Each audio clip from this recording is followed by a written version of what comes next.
Imagine a disease so contagious that if it were left unchecked, it could spread from one infected person to 9 to 10 others around them. Imagine this disease was once considered eradicated in the United States, and now it's making a comeback, not because of a new mutation, but because too many people choose not to prevent it. This is actually true. This disease is measles. My name is Dane Graves, and I work in a hospital where I see the effects of these choices every day. Patients who haven't been vaccinated are far more likely to end up hospitalized with severe cases of RSV, the flu, and other preventable illnesses. Not just numbers, it's real people, real families, real risk. One of the clearest examples of this is measles. Once thought to be eradicated in the United States, it has returned in outbreaks, like the one recently reported in Texas and New Mexico. Robert F. Kennedy Jr., a longtime vaccine skeptic and now the Secretary of Health and Human Services, has finally reversed his position and has begun encouraging people to get the MMR vaccine. But that shift came a bit too late. Years of spreading doubt and misinformation created an environment where vaccine hesitancy could thrive. And by the time he changed his mind, the outbreaks were already underway. Today, I want to persuade you that vaccines, especially for preventable diseases like measles, they're not just a personal health choice, they're a responsibility that we all share. In this speech, I'll walk you through three things. First, how dangerous measles really is. Second, how misinformation, even when it's walked back, has fueled vaccine hesitancy. And finally, how herd immunity works and why your decision to vaccine affects everyone around you. Measles isn't just a rash, it can kill you.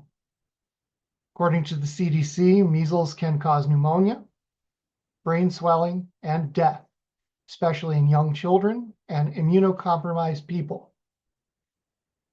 It's spreading again. A recent CNN article reported an outbreak in Texas with over 30 confirmed cases just this spring, and even a child has passed away in that state.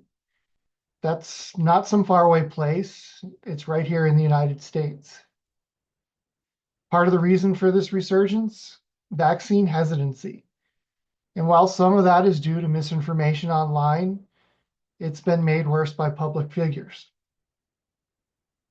Robert F. Kennedy Jr., who once claimed that natural immunity was better than vaccines, is now finally urging people to get vaccinated.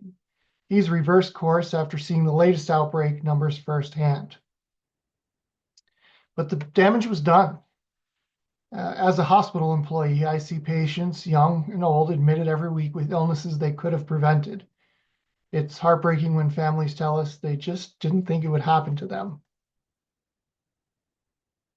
So what can we do? The answer is simple and proven. We need to get vaccinated and push back against that misinformation. The measles, mumps, and rubella vaccine, MMR, is safe, effective, and widely available. According to the CDC, 2 doses are about 97% effective at preventing measles. The World Health Organization adds that vaccines save over 4 million lives every year. That's not just statistics, that's families staying whole and together. And now that even RFK has publicly endorsed the MMR vaccine following the Texas outbreak, we're seeing a rare moment of agreement across the political spectrum. It's time to move past the noise and refocus on what the science says. We also need to be vigilant about where we get our information. Dr. Peter Hotez, a vaccine expert, warns in his book, Preventing the Next Pandemic, that misinformation spreads faster than viruses, and it can be just as deadly. We need to support public health campaigns that share real facts, and we need to challenge false claims, especially when they're coming from social media influencers or politicians that aren't doctors.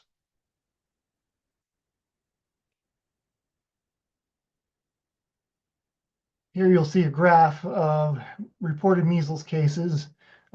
Not too long ago in 2000, we had 0 reported cases, and that number has grown quite a bit. In 2019, we have seen about 1,200 cases, and just this year so far, we are at around 400 cases. So it looks like we'll probably reach that mark again this year. Now let's talk about why this plan works and why it matters especially to you. Getting vaccinated doesn't just protect you, it protects everyone around you. This is called herd immunity. When people are immune, it creates a protective barrier that keeps diseases from spreading, even to those who can't be vaccinated, like newborns or people with autoimmune diseases. Dr. Paul Offit, a leading vaccine researcher, explains in his book, Deadly Choices, that vaccines are a community responsibility.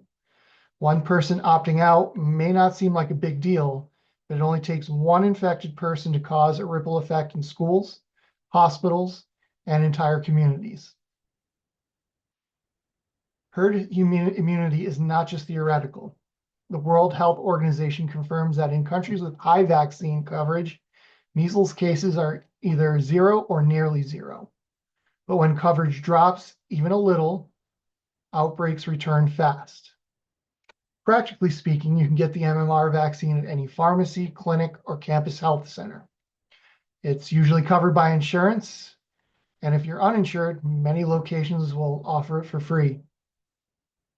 So when people say it's my choice, they're right, but that choice has its consequences. It's like choosing to drive drunk.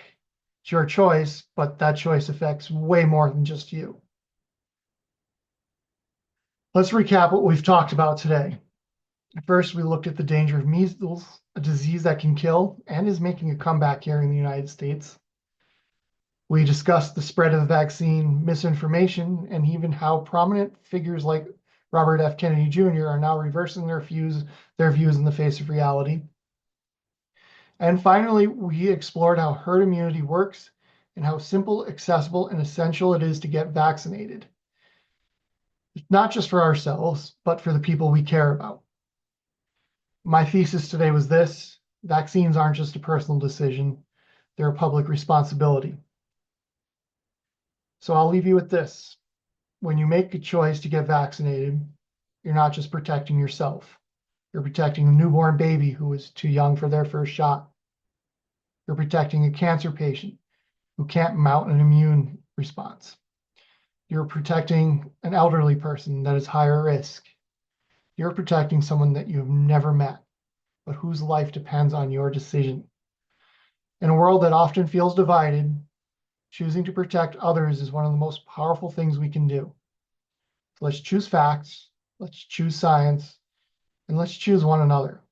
Thank you.